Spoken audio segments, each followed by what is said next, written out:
ناظرین السلام علیکم ورحمۃ اللہ وبرکاتہ۔ 10ویں پارے کے ساتھ آج ہم آپ کے سامنے حاضر ہیں۔ 10ویں پارے کا آغاز وہی سورہ انفال کا تذکرہ چل رہا ہے۔ سورہ انفال کے اندر جو ہے وہ اللہ کے رسول صلی اللہ علیہ وسلم کی جہادی مہم کی پہلے مارکے کا تذکرہ ہے، یعنی غزوہ بدر کا۔ تو سورہ انفال کے فوراً بعد سورہ توبہ ہے، اور سورہ توبہ کا بہت بڑا حصہ جو ہے وہ رسول اللہ صلی اللہ علیہ وسلم کی جہادی مارکے کی آخری مہم یعنی غزوہ تبوک سے متعلق ہے۔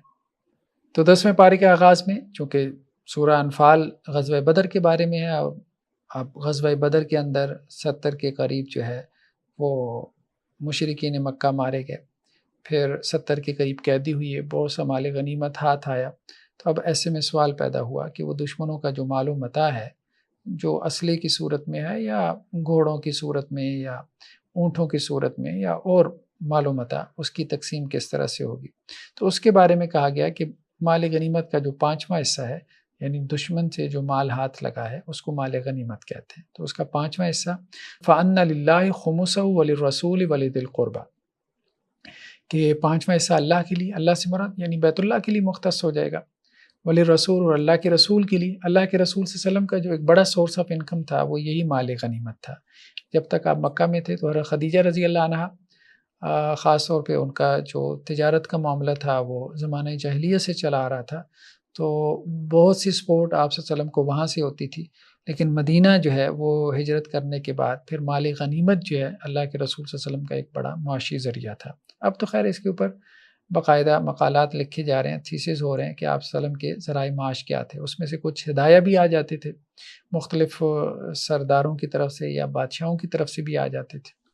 تو خیر بہرحال تو مال غنیمت کا 5واں حصہ یعنی 20% اللہ کے لیے، بیت اللہ کے لیے اور اللہ کے رسول صلی اللہ علیہ وسلم کے لیے، وَلِذِي الْقُرْبَى اور آپ کے رشتہ داروں کے لیے، وَالْيَتَامَى اور یتیموں کے لیے، وَالْمَسَاكِينَ اور مساکین کے لیے، وَابْنِ السَّبِيلِ اور مسافروں کے لیے۔ تو یہ 6 مدات تھیں اس 20% کے لیے۔ باقی 80% وہ سپاہیوں میں، سولجرز میں تقسیم ہوگا جنہوں نے اس مارکے میں حصہ لیا۔ تو اس میں جو گھڑ سوار ہیں، بعض روایتوں میں یہ ہے کہ اس کے لیے 2 حصے ہیں، ایک اس کا اپنا، ایک اس کے گھوڑے کا یا سواری کا، اور دوسرا جو پیادہ تھا اس کے لیے 1 حصہ۔ تو یہ اللہ سبحانہ و تعالیٰ نے جو ہے وہ مال غنیمت کی تقسیم کی۔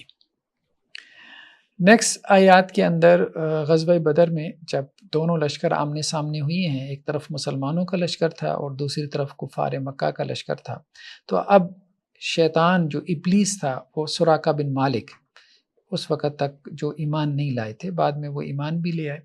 یہ وہی سراقہ ہیں کہ جنہوں نے ہجرت کے سفر میں اللہ کے رسول صلی اللہ علیہ وسلم کا جو ہے وہ پیچھا کیا تھا اور وہ زمین کے اندر دھنس گئے تھے۔ بعد میں خیر یہ ایمان لے آئے تھے اور ان کو کسرا کے جو ہے وہ کنگن بھی پہنائے گئے تھے، جیسا کہ آپ صلی اللہ علیہ وسلم کی نوید تھی، آپ صلی اللہ علیہ وسلم کی پشین گوئی تھی۔ تو ان کے روپ میں جو ہے وہ شیطان اور ابلیس آیا اور اس نے جو ہے وہ مشرکین مکہ کو بھڑکایا اور کہا کہ میں تمہارے ساتھ ہوں اور میں اس طرح سے جو ہے وہ اپنے لوگ بھی ساتھ ملا کے جو ہے وہ لے آؤں گا، اور مسلمانوں کے خلاف تم جنگ کرو اور تم ثابت قدم رہو۔ تو اللہ سبحانہ و تعالیٰ کیا کہہ رہے ہیں؟ وَإِذْ زَيَّنَ لَهُمُ الشَّيْطَانُ أَعْمَالَهُمْ، شیطان نے ان کے اعمال مزین کر دیے تھے، خوبصورت بنا دیے تھے۔ دیکھیں یہاں یہی ہوتا ہے، ایک مشرک کے لیے اس کا شرک مزین بنا دیا جاتا ہے، اسے اس کی تعویلیں سجھا دی جاتی ہیں۔ یہ قرآن مجید کی اصطلاح بہت اہم ہے، مزین بنا دینا۔ اس سے بہت ڈرتے رہنا چاہیے کہ بہت دفعہ جو ہے وہ ایک انسان ایک چیز حرام ہوتی ہے، ناجائز ہوتی ہے، شرک ہے، ظلم ہے، لیکن اس کی وہ کوئی تعویل جو ہے وہ گھڑ لیتا ہے۔ شیطان اسے اس کی ایسی تعویل، خوبصورت تعویل سجھا دیتا ہے کہ وہ اس کو جائز سمجھنا شروع کر دیتا ہے۔ اس کو کہا جاتا ہے کہ شیطان نے اس کے لیے اس کے اعمال مزین کر دیے۔ وَقَالَ لَا غَالِبَ لَكُمُ الْيَوْمَ مِنَ النَّاسِ وَإِنِّي جَارٌ لَكُمْ، اب شیطان نے انہیں کہا، جو سراقہ بن مالک کی صورت میں آیا تھا، اس نے مشرکین سے کہا کہ آج تو کوئی تمہارا مقابلہ نہیں کر سکتا اور میں بھی تمہارے ساتھ ہوں۔ اب جب دونوں جماعتیں آمنے سامنے ہوئیں، اب جب شیطان نے دیکھا کہ فرشتے بھی نازل ہو رہے ہیں، بدر کے اندر فرشتے تو نازل ہوئے تھے، تو ناکس علی عقبیہ، تو وہ اپنی ایڑیوں کے بل جو ہے وہ گھوم گیا۔ وقال انی بریء منکم، اور اس نے کہا کہ میں تم سے بری ہوں، بھائی میرا تم سے کوئی تعلق نہیں، ان مشرکین سے بری و ذمہ ہو گیا۔ اور شیطان یہی کام کرتا ہے، انسان کے لیے اس کے اعمال مزین کرتا رہتا ہے، اور جب اللہ کی پکڑ آ جاتی ہے خود بھاگ جاتا ہے، اور اکیلا انسان جو ہے وہ پھر مایوس کا مایوس رہ جاتا ہے۔ انی ارا ما لا ترون انی اخاف اللہ، اور میں وہ دیکھ رہا ہوں جو تم نہیں دیکھ رہے، کیونکہ وہ جنات میں سے تھا۔ شیاطین میں سے تھا، تو اس لیے وہ فرشتوں کے نزول کو دیکھ رہا تھا، اور وہ مشرکین مکہ نہیں دیکھ رہے تھے۔ اب وہ کیا کہہ رہا ہے، انی اخاف اللہ، میں تو اللہ سے ڈر رہا ہوں، یعنی کہیں یہ فرشتے مجھے وقت سے پہلے ہی نہ پکڑ لیں، واللہ شدید العقاب، اور اللہ تو سخت عذاب دینے والا ہے۔ تو اس طرح سے گویا کہ شیطان جو ہے وہ لمبی لمبی امیدیں دلاتا ہے اپنے فالورز کو، لیکن وقت آنے پہ ساتھ چھوڑ دیتا ہے، اور جو اس کا فالور ہوتا ہے وہ شدید ڈپریشن میں چلا جاتا ہے۔ نیکسٹ آیات میں اللہ سبحانہ و تعالیٰ یہ بات بیان فرما رہے ہیں کہ اللہ تعالیٰ کسی قوم کی اس وقت تک حالت نہیں بدلتے جب تک وہ قوم خود اپنی حالت بدلنے کے لیے تیار نہ ہو۔ ذالک بأن اللہ لم یک مغیرا نعمت انعمها علی قوم، جب اللہ نے کسی قوم پہ کوئی نعمت کی ہو، آسائش دی ہو، تو اب اللہ تعالیٰ جو ہے وہ نعمت اس قوم سے چھینتے نہیں ہیں، حتیٰ یغیروا ما بانفسہم، لیکن وہ قوم ہی بدل جاتی ہے، وہ قوم ہی اس نعمت کی حقدار نہیں رہ جاتی۔ یعنی پہلے ان کے آباء و اجداد جو ہے وہ اس کے حقدار تھے، لیکن جب وہ قوم ہی اس کی حقدار نہیں رہ گئی تو اب وہ نعمت ان سے چھین لی جاتی ہے۔ یعنی کتنا عرصہ جو ہے وہ مسلمان، ہمارے آباء و اجداد جو ہے وہ 3 براعظموں کے اوپر حکومت کرتے رہے، تو وہ جو ایک نعمت تھی کہ دنیا کا اقتدار جو ہے وہ ہمارے قدموں کے اندر ڈھیر کر دیا گیا تھا، تو وہ نعمت ہم سے چھین لی گئی، اس لیے کہ ہم بدل گئے، بحیثیت قوم ہم بدل گئے۔ تو اب جب تک ہم واپس اسی کردار کو نہیں لے کر آئیں گے جو ہمارے اسلاف کا کردار تھا، جو ہمارے آباء و اجداد کا اخلاق تھا، جو ہمارے اسلاف اور آباء و اجداد کی دینداری تھی، جب وہ ہماری سوسائٹیز میں، معاشرے میں نہیں آئے گی، تو اس وقت تک اللہ تعالیٰ بھی ہماری حالت نہیں بدلیں گے۔ تو بہرحال کوئی بھی قوم اگر چینج چاہتی ہے، ہم سب چاہتے ہیں نا چینج آئے، تبدیلی، تبدیلی کا نعرہ بہت سی پولیٹیکل پارٹیز لگاتی ہیں، تو تبدیلی جو ہے وہ صرف نعروں سے نہیں آ جاتی، جب تک کوئی قوم اپنے آپ کو تبدیل کرنے کے لیے تیار نہ ہو، تو اپنے آپ کو تبدیل کرنا پڑے گا، ہر ایک کو اپنے آپ کو تبدیل کرنا پڑے گا، یعنی ہر ووٹر کو بدلنا پڑے گا۔ چند اوپر جو ہے وہ پارلیمنٹیرینز یا وزراء کی جماعت کے آ جانے سے کوئی تبدیلی نہیں آ جاتی، اگر 20 کروڑ کی عوام جو ہے وہ تبدیل نہیں ہونا چاہتی۔ اس بات کو سمجھنے کی ضرورت ہے کہ 1000 بندے کی جگہ جو ہے اس الیکشن سسٹم سے 1000 اور بندہ آ جائے کسی دوسری پولیٹیکل پارٹی کا، تو اس سے کوئی چینج نہیں آئے گی۔ قوم نہیں بدلی، جب قوم بدلتی ہے پھر اللہ تعالیٰ حالات بدلتے ہیں، اور قومیں بدلنے سے جو ہے وہ پھر قومیں بنتی ہیں۔ تو جن قوموں کو ہم دیکھتے ہیں کہ وہ ترقی یافتہ قومیں ہیں، تو بیسیکلی وہ قومیں ہیں جو بدلی ہیں، ان کے حکمران نہیں۔ تو بعض حکمرانوں کے بدلنے سے یا حکومتوں کے بدل جانے سے کچھ حاصل نہیں ہوتا۔ نیکسٹ آیات میں اللہ سبحانہ و تعالیٰ، چونکہ سورہ انفال ہے، غزوہ بدر کا تذکرہ چل رہا ہے، تو مسلمانوں کو حکم دے رہے ہیں کہ اللہ کے دشمن اور اللہ کے رسول کے دشمن، اللہ کے دین کے دشمن، ان کے مقابلے میں مستعد رہو، تیار رہو، ٹھیک ہے۔ وَأَعِدُّوا لَهُم مَّا اسْتَطَعْتُم مِّن قُوَّةٍ، اور قوت کو تیار رکھو۔ قوت کیا؟ اللہ کے رسول صلی اللہ علیہ وسلم نے قوت کی تشریح کی قرآن مجید کی اس آیات میں، جو قوت کا لفظ ہے، آپ صلی اللہ علیہ وسلم فرمایا قوت سے مراد الرم، پھینکنے کی قوت۔ پھینکنے کی قوت اس زمانے میں تیر اندازی تھی، یعنی دور سے ہی دشمن کو جو ہے وہ، اللہ کے دشمن کو، دین کے دشمن کو مارنے کی صلاحیت تمہارے اندر ہونی چاہیے۔ آج کل کے دور میں میزائل ٹیکنالوجی ہے، وَمِن رِبَاطِ الْخَيْلِ، اور گھوڑے، اور اس وقت بہترین جو ہے وہ آپ کہہ لیں کہ جی وہیکلز ہوتے تھے میدان جنگ کے اندر، گھوڑے جو تھے، اصیل گھوڑے جو نسلی گھوڑے ہوا کرتے تھے، آج ان گھوڑوں کی جگہ جو ہے وہ ٹینکس نے لے لیے، ان گھوڑوں کی جگہ بختر بند گاڑیوں نے لے لیے۔ تو یہ ہے کہ اپنی میزائل ٹیکنالوجی، اپنی ایئر فورس کو بہتر بناؤ، ٹھیک ہے، اور اسی طرح سے اپنے ٹینکس، اپنی بختر بند گاڑیاں، اپنی توپیں، یہ سب جو ہے وہ آج کل کے گھوڑے ہیں، یہ سب دشمن کے مقابلے میں تیار رکھو۔ تُرْهِبُونَ بِهِ عَدُوَّ اللَّهِ وَعَدُوَّكُمْ، تم اس سب تیاری کے ذریعے سے، جنگی تیاری کے ذریعے سے تم اللہ کے دشمنوں کو بھی ڈراتے ہو اور اپنے دشمنوں کو بھی، یعنی اللہ کے تو وہ دشمن نہیں ہیں، تمہارے دشمن بھی ہیں، تمہیں بھی جو ہے وہ مطلب جینے نہیں دیں گے۔ وَآخَرِينَ مِن دُونِهِمْ، اور اس کے علاوہ کچھ اور بھی ہیں، ایک تو واضح دشمن ہے نا، ایک تمہاری صفوں میں بھی چھپے ہوئے ہیں، لا تعلمونہم، جنہیں تم نہیں جانتے، بظاہر تم سمجھ رہے ہو وہ تمہارے ساتھی ہیں، وہ اندر کے جو ہے وہ آستین کے سانپ ہیں، منافق ہیں۔ اللہ یعلم، اللہ ان کو جانتا ہے، تو یہ سب کے اوپر روب پڑے گا۔ تو تیاری بہت ضروری ہے، تیاری بہت ضروری ہے۔ جیسے پاکستان جو ہے وہ ایٹمی پاور ہے، اب آپ دیکھیں کہ افغانستان کے اوپر امریکنز نے حملہ کیا، وہ ٹھیک ہے کہ افغانی جو ہے وہ بڑی دل جگرے کے ساتھ جو ہے وہ لڑے، اور امریکنز کو جو ہے وہ یہاں سے نکلنا پڑا، وہ بات ٹھیک ہے، ہماری ہمدردیاں جو ہے وہ اپنے مسلمان بھائیوں کے ساتھ ہیں، لیکن یہ ہے کہ پاکستان کے اوپر چاہنے کے باوجود وہ حملہ نہیں کر پائے، کیونکہ پاکستان جو ہے وہ ایٹمی دھماکے کرتی ہے۔ تو وہ ایٹمی دھماکے کرنا ٹھیک ہے، پاکستان کے اوپر حملہ نہ کرنے میں بہت سارے فیکٹرز تھے، لیکن ان میں ایک فیکٹر یہ بھی تھا کہ پاکستان نے کچھ تیاری ایسی کر لی تھی جو کہ افغانستان نہیں کر سکا تھا۔ ان کے اپنے حالات نہیں تھے، وہاں پچھلے جو ہے وہ کئی دہائیوں سے جو ہے وہ جنگیں چلی آ رہی ہیں۔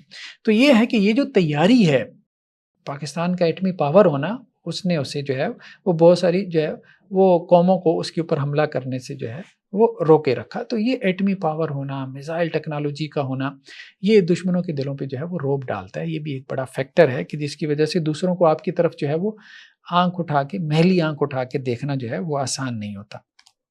نیکسٹ آیات میں ایک واقعے کی طرف اشارہ ہے، خاص طور پہ غزوہ بدر میں جب 70 کے قریب ان کے بڑے بڑے سردار جو ہے وہ مارے گئے اور 70 ہی جو ہے وہ قیدی بھی ہوئے، تو اب ان کے بارے میں مشورہ ہوا کہ ان قیدیوں کا کیا کرنا ہے۔ تو اب ایسے میں حضرت عمر رضی اللہ عنہ کا مشورہ یہ تھا کہ ان قیدیوں کو قتل کر دیا جائے، کیونکہ اگر ہم ان کو قتل نہیں کریں گے تو اگلے سال پھر جو ہے وہ مدینہ کی ریاست کے خلاف لوگوں کو بھڑکا کے لے آئیں گے اور ہمارے لیے پرابلم پیدا کرتے رہیں گے۔ یہ تو اسی قسم کے باغی اور سرکش لوگ ہیں، تو ان کو قتل کر دیا جائے، اور قتل بھی ان کے اپنے ریلیٹیوز کریں، ہر جو ہے رشتہ دار ہے اس کا رشتہ دار اس کے حوالے کیا جائے اور وہ اپنے ہاتھ سے جو ہے وہ اس کی گردن اڑائے۔ حضرت ابوبکر صدیق رضی اللہ عنہ اور اللہ کے رسول صلی اللہ علیہ وسلم کا رجحان اس طرف تھا کہ ان کو فدیہ لے کے ان کو معاف کر دیا جائے، شاید وہ ایمان لے آئیں، بعد میں اسلام قبول کر لیں۔ تو پھر اسی جو ہے وہ اجتہاد کے مطابق جو ہے وہ فیصلہ ہوا، اور قرآن کی ایک آیت تھی سورہ محمد کی، اس سے بھی اس حوالے سے رہنمائی لی گئی۔ تو آپ صلی اللہ علیہ وسلم نے فدیہ لے کے جو ہے وہ فیصلہ کر دیا کہ غزوہ بدر کے قیدیوں کو چھوڑ دیا جائے گا۔ اس پہ پھر قرآن کی آیات نازل ہوئی کہ نہیں، نبی کریم صلی اللہ علیہ وسلم معاملہ یہ کرنا چاہیے تھا کہ ان سب کو قتل کرنا چاہیے تھا، یعنی حضرت عمر رضی اللہ عنہ کی تائید میں یہ آیات نازل ہوئی۔ تو گویا یہاں پہ یہ بات کہی جا رہی ہے کہ نبی جو ہے، نبی پہلے تو جب تک اس کے پاس قوت اور اقتدار اور اختیار نہیں ہوتا تو وہ دعوت کا کام کرتا ہے، لیکن جب نبی کے پاس قوت، اقتدار اور اختیار آ جاتا ہے، جب دشمن کے ساتھ لڑائی ہوتی ہے، تو اب یہ نہیں کہ دشمن کو آپ چھوڑ دیں، نہیں، آپ اس کی کمر توڑیں، اب دشمن کی کمر اس طرح سے توڑیں کہ دوبارہ وہ کھڑا نہ ہو سکے، کیونکہ اگر آپ اس کی کمر نہیں توڑیں گے، کچھ پیسے ویسے لے کے اس کو چھوڑ دیں گے، دوبارہ کھڑا ہوگا تو آپ کے لیے تو وہ مستقل درد سر جو ہے وہ بنا رہے گا، آپ کے لیے بھی اور آپ کے دین کے لیے بھی۔ تو اس لیے کہا گیا کہ کسی نبی کے لیے یہ جائز نہیں ہے کہ وہ قیدی بنائے، یہاں تک کہ وہ زمین میں خوب اچھی طرح سے اللہ کے دشمنوں کو، یعنی ظالموں کو خوب اچھی طرح سے جو ہے وہ قتل نہ کر دے۔ تریدون عرض الدنیا واللہ یرید الآخرہ، دیکھو اے مسلمانوں، تم دنیا کی کا ساز و سامان چاہتے ہو، اللہ تعالیٰ آخرت چاہتے ہیں، اور اللہ تعالیٰ غالب حکمت والے ہیں۔ تو گویا دشمن کی کمر توڑنا اس طرح سے کہ دوبارہ وہ سر نہ اٹھا سکیں مسلمانوں کے سامنے، یہ بھی جہاد و قتال کا ایک آبجیکٹو ہے، ایک مقصود ہے۔ اب تو یہ ہے کہ دشمن مسلمانوں کے ساتھ یہ کام کر رہے ہیں کہ مسلمان اس قابل نہ رہ جائیں کہ ہمارے سامنے سر اٹھا کے بات کر سکیں۔ اب تو صورتحال بالکل الٹ چکی ہے، لیکن یہ ہے کہ یہ سب ہدایات ہمارے پاس 1400 سال سے موجود ہیں۔ لیکن یہ اس وقت ہے نا کہ جب آپ قوت اور اقتدار اور اختیار میں ہو، جب آپ کے پاس پاور ہی نہیں ہے، جب آپ کے پاس قوت ہی نہیں ہے، تو پھر آپ کیا کر سکتے ہیں؟ پھر تو آپ نے دعوت تبلیغ کا کام کرنا ہے نا۔ تو یہ بیسیکلی دو مناہج ہے، جب تک آپ کے پاس قوت، اقتدار، اختیار نہیں ہے، ٹھیک ہے، تو آپ منارٹیز میں سے ہیں، تو پھر آپ نے دعوت کا کام کرنا ہے، اور دعوت کا منہج بالکل اور اس کی میتھڈالوجی، اس کی اپروچ بالکل ڈیفرنٹ ہے۔ آپ صلی اللہ علیہ وسلم نے اور آپ کے صحابہ نے جو ہے بہت تشدد، پرسیکیوشن برداشت کیا مکہ میں۔ ہاں، جب قوت، اقتدار، اختیار، ریاست، اسٹیٹ کی پاور آ گئی ہے تو پھر اب جو ہے وہ بدلہ لینا ہے، اب ظلم کو برداشت نہیں کرنا۔ نیکسٹ آیات میں مدینہ ہجرت کا جو حکم تھا اس کو ایکسپلین کیا گیا ہے۔ اصل میں مدینہ کی ریاست جب قائم ہوئی، آپ صلی اللہ علیہ وسلم ہجرت کر کے وہاں تشریف لے گئے، تو آپ بہت سے مسلمانوں نے بھی ہجرت کی، اب انصار بھی وہاں پہ ایمان لے آئے، تو ایک مسلمانوں کی ریاست بن گئی۔ اب اصل مقصود یہ تھا کہ اس ریاست کو مضبوط کریں۔ اب ارد گرد مختلف جو بدو قبائل تھے، صحرا کے اندر بکھرے ہوئے تھے، پورے صحرا میں، عربین پیننسولا میں، تو وہاں کچھ لوگ ایمان لے آتے تھے، تو ان کو کہا گیا کہ تم سب ہجرت کرو، یعنی مدینہ کی طرف۔ اگر تم ہجرت نہیں کرتے تو تمہارا دین سے جو ہے وہ کوئی تعلق نہیں، تمہارا اہل ایمان سے، مسلمانوں سے کوئی تعلق نہیں، یعنی ہجرت ان کے لیے لازم قرار دے دی گئی تھی۔ لیکن اس میں سے کچھ لوگ ایسے بھی تھے جو ہجرت کر ہی نہیں سکتے تھے، روڑے اٹکائے جاتے تھے، جیسے مکہ کے کچھ لوگ تھے، اگر وہ ہجرت کرنا چاہتے تھے تو مشرکین مکہ، سرداران قریش روک لیتے تھے، تو ان کے لیے پھر ایک ریلیکسیشن تھی، رخصت تھی، لیکن بقیہ سب لوگوں کو جو ہے وہ ہجرت کرنے کا حکم تھا۔ تو یہ ایسی آج بھی اگر کوئی جو ہے وہ اسلامی ریاست ہے تو ہمارے ہاں اب کیا ہے، برین ڈرین ہو رہا ہے، صحیح بات یہی ہے، برین ڈرین ہو رہا ہے. یہاں سے جو ہماری سکل ہے، ہمارے جو لوگ ہیں جن کے پاس مہارت ہے، پیشہ ورانہ مہارت ہے، وہ سارے یورپین کنٹریز میں چلے جاتے ہیں اچھا کمانے کے لیے. پھر یہ بھی ہے کہ وہاں پہ جاب سیکورٹیز بھی ہیں، وہاں اچھی پے مل جاتی ہے، سیلریز اچھی ہیں، سب کچھ ہے. تو برین ڈرین ہو رہا ہے. ہمارے ہاں کا اچھا ذہن جو ہے وہ باہر جا رہا ہے اور دوسری اسٹیٹس کی جو ہے وہ خدمت کر رہا ہے، ان کو بنانے میں لگا ہے. حالانکہ یہی کام ہونا چاہیے کہ وہ سب آ کے ایک کسی اسلامی ریاست کو بنانے میں لگ جائیں. تو یہ کام بہرحال کرنے کا ہے، لیکن اس میں خود ہماری کوتاہی بھی ہے. یہ کام اس لیے نہیں ہو رہا کہ بہت سے لوگ شاید واپس آنا چاہتے ہیں، اور بہت سارے لوگ اپنا بہت کچھ باہر چھوڑ کے واپس بھی آئے کہ پاکستان کی خدمت کرنی ہے، لیکن یہاں کہ ان کو کیا ملا؟ کچھ بھی نہیں ملا. یہاں جو کرپشن ہے اور جو ہمارے یہاں نظام کا جو ہے وہ بیڑا غرق ہے، تو اس وجہ سے جو ہے وہ کوئی بندہ کرنا بھی چاہتا ہے کچھ دین کے لیے، اسلام کے لیے، قوم کے لیے، مسلمانوں کے لیے، ملت کے لیے، تو اس کو کرنے نہیں دیا جاتا. تو یہاں پہ یہی آیات جو ہے وہ بیان کی جا رہی ہیں کہ اہل ایمان، جو لوگ ایمان لے کے آئے اور جنہوں نے ہجرت کی اپنی جانوں کے ساتھ اور مالوں کے ساتھ اللہ کے راستے میں، اور وہ لوگ جنہوں نے ٹھکانہ دیا اور جنہوں نے مدد کی. تو ایک تو ہجرت کرنے والے مہاجرین تھے، دوسرا ٹھکانہ دینے والے انصار تھے. تو یہ ایک دوسرے کے دوست ہیں، ایک دوسرے کے ولی ہیں. اور جن لوگوں نے ہجرت نہیں کی، ما لکم من ولایۃ من شیء، اے مسلمانوں تمہارا ان سے کوئی تعلق نہیں ہے، کوئی تعلق نہیں. تو جب بھی کوئی اسلامی ریاست جو ہے کسی آئیڈیالوجی کی بنیاد پہ کھڑی ہو جائے گی، تو پھر پوری دنیا سے جو مسلم جو برین ہے اس کو چاہیے کہ وہ اس اسلامی ریاست جو ایک آئیڈیالوجی کی بنیاد پہ کھڑی ہوئی ہے کہ ہم نے اسلامک آئیڈیالوجی کو جو ہے ہم نے اس کو ریوائیو کرنا ہے، مطلب ہم نے جو ہے وہ رینیسنس کی طرف جانا ہے، نشأت ثانیہ کی طرف جانا ہے، اس ملت کو دوبارہ اٹھانا ہے. تو پھر اس وقت سب مسلمانوں کو چاہیے کہ وہ ہجرت کریں. یعنی ان آیات کو ہم اس وقت کے لیے ریلیٹ کر سکتے ہیں. نیکسٹ آیات جو ہے وہ سورہ توبہ کی ہیں، جس کو سورہ برا بھی کہتے ہیں. یہ واحد صورت ہے کہ جس کے شروع میں بسم اللہ نہیں ہے. اس کی وجہ یہ بیان کی جاتی ہے کہ اس سورہ مبارکہ میں کفار کے بارے میں بہت سخت جو ہے وہ اسلوب بیان اللہ سبحانہ و تعالیٰ نے جو ہے وہ اختیار کی ہے. تو بسم اللہ میں چونکہ رحمت کا تذکرہ ہے تو اس لیے اس کے شروع میں بسم اللہ نہیں ہے. واللہ اعلم بالصواب. خیر بہرحال اللہ کے رسول صلی اللہ علیہ وسلم کی جو جہادی مہم تھی اس میں یہ آپ کہہ لیں کہ جی غزوہ تبوک ایک آخری مارکا تھا، لیکن اس سے پہلے جو ہے وہ فتح مکہ کا مارکا ہو چکا. فتح مکہ میں جو ہے 8 ہجری میں مکہ جو ہے وہ فتح ہوا، 9 ہجری میں پھر جو ہے وہ تبوک کا مارکا ہوا. تو جب مکہ فتح ہوا تو اب مشرکین مکہ کے سامنے 2 آپشن رکھی گئیں، یا تو وہ اسلام قبول کر لیں یا پھر جزیرہ نما عرب کو چھوڑ دیں. کیونکہ اللہ کے رسول صلی اللہ علیہ وسلم اور مسلمانوں نے بہت ظلم برداشت کیا تھا ان کا. انہیں ان کے گھروں سے نکال دیا گیا، مکہ سے جو ہے وہ ان کو مدینہ ہجرت پہ مجبور کیا گیا. ٹھیک، تو اب کوئی آپشن نہیں تھی ان کے لیے کہ اسلام قبول کر لیں تو چلیں تمہارا یہ سارا ظلم معاف، لیکن اگر اسلام قبول نہیں کرتے تو جزیرہ نما عرب میں نہیں رہ سکتے، پھر میدان جنگ میں آ جاؤ، مرنے کے لیے تیار ہو جاؤ. تو اس میں بھی ان کو مہلت دی گئی، اور شروع میں جو مہلت تھی وہ کیا تھی؟ 4 ماہ کی مہلت تھی. تو کہا گیا کہ برات ہے اللہ اور اس کے رسول کی طرف سے ان مشرکین سے کہ اے مسلمانوں جن سے تمہارا معاہدہ تھا، جیسا کہ صلح حدیبیہ کا معاہدہ ہوا تھا، پھر وہ خود ہی انہوں نے توڑا تھا مشرکین نے، اور اس کے توڑنے کی وجہ سے پھر 6 ہجری میں صلح حدیبیہ ہوا تھا. حالانکہ 10 سال کا معاہدہ تھا، لیکن 2 سال بعد فتح مکہ ہوا.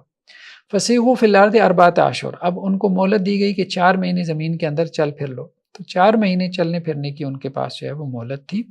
4 مہینے میں فیصلہ کر لیں، ایمان لے آئیں یا پھر جو ہے وہ جزیرہ نما عرب کو جو ہے وہ چھوڑ کے نکل جائیں، کیونکہ ان کے لیے اب یہ ایک طرح سے اللہ کی طرف سے جو ہے وہ عذاب کا کوڑا تھا. نیکسٹ آیات میں مسلمانوں کو ترغیب دی جا رہی ہے کہ ظالم اور بدعہد مشرکوں سے قتال کرو. ایک تو وہ ظالم ہے، 13 سال انہوں نے مسلمانوں پہ ظلم کیا، تو بیسیکلی جو ہے وہ کافر سے نہیں ظالم سے قتال ہو رہا ہے، لیکن وہ چونکہ کافر بھی ہے تو اس لیے اس کے ساتھ کافر کا جو ہے وہ لاحقہ بھی لگ جاتا ہے. تو الا تقاتلون قوما نکثوا ایمانہم، ظالم ہے، دوسرا بدعہد ہے، وعدہ کر کے توڑ دیتے ہیں. تو صلح حدیبیہ 6 ہجری میں ہوئی تو انہوں نے توڑ دی. تو اے مسلمانوں کیوں نہیں تم قتال کرتے ایسی قوم سے جنہوں نے اپنا وعدہ توڑ دیا.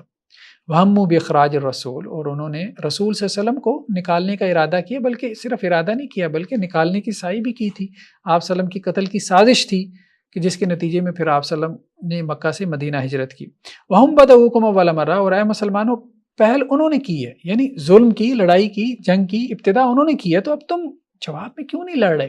ان کو جواب کیوں نہیں دے رہے؟ اتخشونہم فاللہ حق ان تخشوا، کیا تم ان سے ڈرتے ہو؟ تو اللہ زیادہ حقدار ہے کہ تم اللہ سے ڈرو، ان کنتم مومنین، اگر تم مومن ہو۔ تو گویا کفار سے اور خاص طور پہ جو ظالم ہے، ظالم سے قتال کا حکم دیا گیا، کیونکہ مسلمان کی زندگی کا مقصد صرف نماز روزہ نہیں ہے، دنیا سے ظلم ختم کرنا یہ بھی ایک انسان کی زندگی کا مقصد ہے۔ اور ظلم کس سے پیدا ہوتا ہے؟ منکرات سے پیدا ہوتا ہے، اس لیے کہا گیا کہ جو تم میں سے کسی منکر کو دیکھے اپنے ہاتھ سے روک لے۔ اب ہاتھ سے روکنے کی استطاعت نہیں تو زبان سے روکے، زبان سے روکنے کی استطاعت نہیں تو کم از کم دل میں برا جانے، تو جس قدر استطاعت ہو منکر کو روکے گا، اور ظلم کو جو ہے وہ ختم کرنے کی جد و جہد کرے گا۔ ظلم کو ختم کرنا اور اس کے لیے کوشش کرنا یہ ایک دینی فریضہ ہے، ایک فرض ہے۔ تو کہا گیا کہ قاتلوہم یعذبہم اللہ بایدیکم، ظلم کے خاتمے کے لیے اگر تمہیں قتال بھی کرنا پڑے، جنگ بھی کرنی پڑے تو جنگ کرو، اللہ تعالیٰ تمہارے ہاتھوں ان کو عذاب دے گا۔ پچھلی قوموں پہ آسمانوں سے عذاب آتا تھا، زمین سے آتا تھا، پتھروں کی بارش ہو گئی آسمان سے، زمین سے جو ہے وہ سیلاب آ گیا۔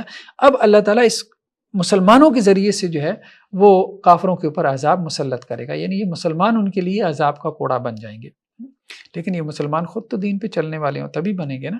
تو اللہ تعالیٰ جو ہے وہ عذاب دے گا ان کو تمہارے ہاتھوں، وَيُخْزِمْ، اور انہیں رسوا کرے گا، وَيَنْصُرْكُمْ عَلَيْهِمْ، اور ان کے خلاف تمہاری مدد کرے گا، وَيَشْفِ صُدُورَ قَوْمٍ مُؤْمِنِينَ، اور اہل ایمان کے سینوں کو ٹھنڈا کرے گا۔ حضرت بلال رضی اللہ عنہ، اسی طرح اور کتنے صحابہ تھے جن کو تپتی ریت کے اوپر لٹایا جاتا ہے۔ حضرت خباب بن الارت کو کوئلوں کے اوپر لٹا دیا جاتا، ان کی چربی پگھلتی تھی، اس سے وہ کوئلے بجھتے تھے۔ تو اب ان کے جو ہے وہ سینے ٹھنڈے ہوں گے نا، کہ وہی جو ان کے اوپر ظلم و ستم کرتے تھے تو آج وہ ان کی گردن اڑانے کے قابل ہو گئے۔ تو یہ بہت ضروری ہے کہ اس دنیا میں بھی جو ہے وہ ایسا ایک یوم حشر پیدا کرو جہاں ظالموں کے لیے یوم حشر بنے۔ وہ ایک تو آخرت میں ہے نا یوم حشر، مالک یوم الدین، وہ تو ہے ہی ہے، وہ تو اللہ نے لگانا ہے، لیکن اللہ نے تمہیں یہ دین اس لیے دیا ہے کہ اس دنیا میں بھی ایک یوم حشر قائم کرو۔ اور وہ یوم حشر ہم دیکھتے ہیں کہ بدر والے دن قائم ہوا، وہ فتح مکہ والے دن بھی جو ہے وہ یوم حشر جو ہے وہ قائم ہوا کہ اللہ کا دین جو ہے وہ غالب ہوا جزیرہ نما عرب کے اوپر۔ وَيُذْهِبْ غَيْظَ قُلُوبِهِمْ، اور اس سے کیا ہوگا؟ جب تم ظلم کو ختم کرنے کے لیے مشرکین سے قتال کرو گے، تمہارے اندر کا غیظ نکلے گا۔ میری بات ہے، غضب تو ہے، مظلوم کے اندر غصہ تو ہے، آپ کے ساتھ کوئی تھوڑا سا ظلم کر دے تو آپ ساری زندگی اسے نہیں بھلا پاتے، اندر ہی اندر کوڑتے رہتے ہیں، میں اس سے بدلہ نہیں لے پاتا۔ تو یہ نہیں ہے کوڑتے نہیں رہنا، ظلم کو ختم کرنا ہے۔ ظلم کو ختم کرنے کے لیے کلیکٹیو ایفرٹ کرنی ہے، جد و جہد کرنی ہے، یہ ایک دینی فریضہ ہے، یہ ہمیں نظر آتا ہے۔ اور اس کلیکٹیو ایفرٹ میں اگر تمہیں جنگ بھی کرنی پڑے، کافروں سے جنگ بھی کرنی پڑے تو وہ بھی جائز ہے، لیکن ظاہر بات ہے کہ یہ سب سٹیٹ لیول پہ ہے نا۔ ہمارے ہاں جو پرائیویٹ جہاد ہوا بدقسمتی سے، اس پرائیویٹ جہاد سے تو اس ملیٹنسی سے کوئی فائدہ نہیں ہوا، زیادہ نقصان ہو گیا۔ وہ پرائیویٹ عسکری تنظیمیں آ گئیں، واپس میں لڑنا مرنا شروع ہو گئیں، اور اس میں جو ہے وہ جہاد انہوں نے کافروں سے کرنا تھا، وہ انہوں نے مسلمانوں کے خلاف سارے محاذ کھول لیے۔ تو یہ ٹھیک نہیں ہوا، جو اس کی پرائیویٹائزیشن ہوئی ہے نا وہ ٹھیک نہیں ہے جہاد کی۔ باقی یہ کہ اسٹیٹ لیول پہ یہ بیسیکلی اسٹیٹ کا کام ہے کہ اسٹیٹ جو ہے جہاں پہ بھی ظلم ہو رہا ہے مسلمانوں کے خلاف، تو وہ اسٹیٹ جو مسلم اسٹیٹس ہیں 50+ میں 60 کے قریب، تو وہ اس میں اپنا رول کردار ادا کریں، جو بھی ہے پولیٹیکل رول ہے یا اس میں جو ان کی جو فارن پالیسی ہے یا جو بھی اس طرح سے کردار ادا کرنا ہے اس کو ادا کریں، یہ ضروری ہے۔ اور باقی جو لوگ ہیں وہ اسٹیٹ کو اس کے فریضے کی طرف جو ہے وہ متوجہ کرتے رہیں، ان کا فرض یہی ہے کہ جس کا یہ فرض ہے اسے اس فرض کی طرف متوجہ کریں۔ نیکسٹ آیات میں یہ بات کہی جا رہی ہے کہ اللہ اور اس کے رسول کی محبت اور اللہ کے راستے میں جہاد کی محبت، یہ دنیا کے مال و متاع، دنیا کے رشتوں کے اوپر غالب ہونی چاہیے۔ کہا گیا کہ اے مسلمانوں، اگر تمہارے آباء و اجداد، تمہارے بیٹے، تمہارے بھائی، تمہاری بیویاں، تمہارے خاندان، یہ تو رشتہ دار ہو گئے نا پانچوں، یہی سب سے قریبی رشتہ دار ہوتے ہیں، والدین ہیں، اولاد ہے، لائف پارٹنر ہے، بھائی ہیں، خاندان ہے، پھر وَأَمْوَالٌ اقْتَرَفْتُمُوهَا، جو مال تم نے کمایا۔ انسان کو بہت ہوتا ہے میں نے یہ مال کمایا۔ وَتِجَارَةٌ تَخْشَوْنَ كَسَادَهَا، وہ تجارت جس کے جو ہے وہ مندے سے تم ڈرتے رہتے ہو، مطلب جس کے نقصان سے تمہیں جو ہے وہ ڈر لگا رہتا ہے، تجارت میں کوئی گھاٹا نہ ہو جائے۔ تجارت ہے، بزنس ہے، انسان نے کھڑا کیا ہے۔ وَمَسَاكِنُ تَرْضَوْنَهَا، اور اسی طرح وہ گھر جو تمہیں بڑے پسند ہیں، انسان اپنے گھروں میں راحت سے زندگی گزار رہا ہوتا ہے، آسائش سے رہ رہا ہوتا ہے، تو یہ سب کچھ، اب گھر انسان کو کتنا پسند ہوتا ہے، انسان کی کیا کیفیت ہوتی ہے کہ اگر زلزلہ ہے اور اس کا گھر گر جائے، انسان کی کیا کیفیت ہوتی ہے کہ اگر مارکیٹ میں آگ لگ جائے اور اس کا جو ہے وہ بزنس چل جائے، انسان کی کیا کیفیت ہوتی ہے کہ اگر اس کا چلتا بزنس جو ہے وہ زمین پہ آ جائے۔ تو یہ سب اس کی ایک اٹیچمنٹ ہے نا. تو سب سے زیادہ انسان کی اٹیچمنٹ ان چیزوں کے ساتھ ہوتی ہے. یہ علائق دنیا، یہ دنیا کی چیزیں ہیں، یہ ریلیشن شپس ہیں، یا پھر یہ جو ہے وہ اس کی ویلتھ ہے، اس کی دولت ہے. لیکن کہا گیا کہ اگر یہ تمہیں زیادہ محبوب ہے، احب الیکم من اللہ و رسولی، اللہ اور اس کے رسول سے، و جہاد فی سبیلی، اور اس کے راستے میں جہاد سے، فتربصوا، پھر انتظار کرو، حتی یاتی اللہ بامری، یہاں تک کہ اللہ کا حکم آ جائے. نہیں، ان میں سے ایک ایک چیز کے اوپر اللہ کی محبت، اللہ کے رسول کی محبت، اللہ کے راستے میں ایفرٹ، جہاد کی محبت. جہاد اللہ کے دین کو غالب کرنے کے لیے جو بھی ایفرٹ ہے، جو بھی ایفرٹ آپ کر رہے ہیں وہ سب، یعنی جسے ہم دینی ایکٹیویٹیز کہہ سکتے ہیں، جس کا آبجیکٹیو کیا ہو کہ دین میں جو ہے دین جو ہے وہ معاشرے کے اندر پینیٹریٹ کرے، غالب رہے، چھایا رہے، تو وہ سب جہاد ہے. تو اگر تمہیں یہ اللہ کے راستے میں، اس میں قتال بھی آ جاتا ہے، جنگ بھی آ جاتی ہے، ہاں وہ اس کی ایک آخری لاسٹ سٹیج ہے. اگر یہ سب کچھ تمہیں جو ہے، یہ تمہاری ریلیشن شپس اور یہ تمہاری جو ویلتھ تمہیں اللہ اور اس کے رسول اور اس کے راستے میں جہاد سے زیادہ محبوب ہے، تو پھر انتظار کرو. تو نہیں، ان کے اوپر اللہ اور اس کے رسول کی اور جہاد کی محبت غالب ہونی چاہیے. نیکسٹ آیات میں وہی قتال کا جو آپ کہہ لیں کہ جی ایک اینڈ کہہ لیں، جو بیان کیا گیا کہ کب تک قتال کرنا ہے، کب تک جنگ کرنی ہے. ایک تو مشرکین تھے عرب کے اندر، تو مشرکین کے بارے میں کہا گیا کہ 2 آپشن ہیں، یا تو اسلام قبول کریں یا پھر یہاں سے نکل جائیں، جزیرہ نما عرب میں نہیں رہ سکتے وہ.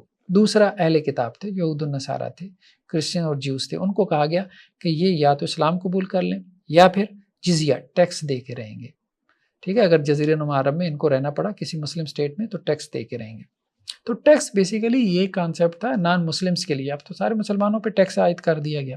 خیر بہرحال مسلمانوں کے لیے زکوٰۃ ہے جو اسلامی ریاست وصول کرے گی، ٹیکس نہیں ہے.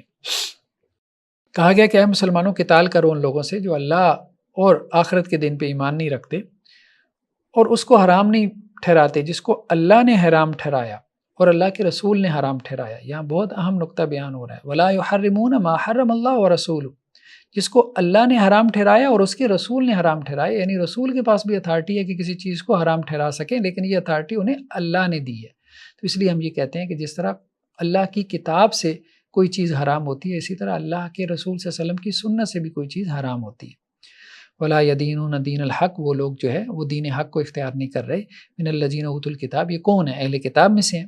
تو ان کے ساتھ تم نے قتال کرنا ہے، حتیٰ یؤتوا الجزیۃ عن ید، یہاں تک کہ وہ اپنے ہاتھ سے جزیہ دیں، ٹیکس پے کریں. وہم صاغرون، اور چھوٹے بن کے رہیں، مینارٹیز، چھوٹے بن کے رہیں، سیکنڈ درجے کے، دوسرے درجے کے جو ہے وہ شہری بن کے وہ رہیں.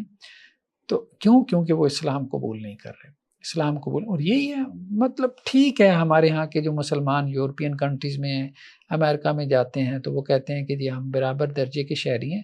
وہ لفظ میں برابر درجے کے ہوتے ہیں. ایون کہ امریکنز میں دیکھ لیں، ابھی تک جو ہے وہ کالا جو ہے وہ گورے کے برابر نہیں ہے. ٹھیک ہے، تو یہ بس صرف کہنے کی باتیں ہیں. تو مسلمان جو ہے وہ اب دیکھ لیں کہ ان کے ساتھ کیا کچھ ہوتا رہتا ہے. ان کے پرائم منسٹر یو کے جو ہے وہ ایک اپنے پاکستانی دوست کو لٹل پاکی کہہ کے جو ہے وہ پکارتے ہیں. تو اس طرح سے تحقیر، توہین، یہ سب کچھ آپ کو ایون کے جابس کے اندر نظر آتا ہے. اور دوسرا کیا، تیسرے درجے کے شہری جو ہے وہ آپ نظر آتے ہیں. عملاً سلوک یورپ وغیرہ میں بھی یہی ہو رہا ہے. بس کرنے کی باتیں ہیں کہ جی وہاں یہ نہیں ہے تو اسلام میں یہ کیوں ہے. اور بھائی وہاں عملاً ہو رہا ہے، ہمارے ہاں تو عملاً بالکل نہیں ہو رہا. بس زبانی غلامی جو ہے وہ باتوں کی حد تک یہ چیزیں موجود ہیں. ہمارے ہاں تو بلکہ انگریزوں کو جو ہے وہ آپ کہہ لیں کہ جی وہ پہلے درجے کے شہری ہیں اور ہم خود جو پاکستانی ہیں وہ دوسرے درجے کے شہری ہیں. ریمنڈ ڈیوس آتا ہے یہاں پہ، بندے مار کے چلا جاتا ہے، اور دیکھیں کیسے امریکن اسٹیٹ پوری ریاستی مشینری حرکت میں آتی ہے اور اپنا بندہ یہاں سے نکال کے لے جاتی ہے. تو یہ صورتحال ہے. نیکسٹ آیات میں یہود و نصارہ کے اندر احبار اور رہبان، احبار ان کے فقہا تھے، علماء تھے جنہیں ہم مولوی حضرات کہہ سکتے ہیں، اور رہبان ان کے راہب تھے، صوفی تھے، بزرگ تھے، گدی نشین تھے، پیر تھے، فقیر آپ کہہ لیں، جو بھی اصطلاح آپ استعمال کر لیں سمجھنے کے لیے. تو اللہ سبحانہ و تعالیٰ یہ کہہ رہے ہیں کہ انہوں نے اپنے احبار اور رہبان کو اپنا رب بنا لیا اللہ کے علاوہ. یعنی اپنے صوفیوں کو، اپنے درویشوں کو، اپنے علماء کو، اپنے فقہا کو، اپنے اماموں کو انہوں نے اپنا رب بنا لیا یہود و نصارہ نے. اور مسیح ابن مریم کو بھی انہوں نے رب بنا لیا، حالانکہ انہیں حکم یہ دیا گیا تھا کہ وہ صرف ایک اللہ کی عبادت کریں اور اللہ کے علاوہ تو کوئی معبود نہیں ہے، اللہ تو شریک سے پاک ہے.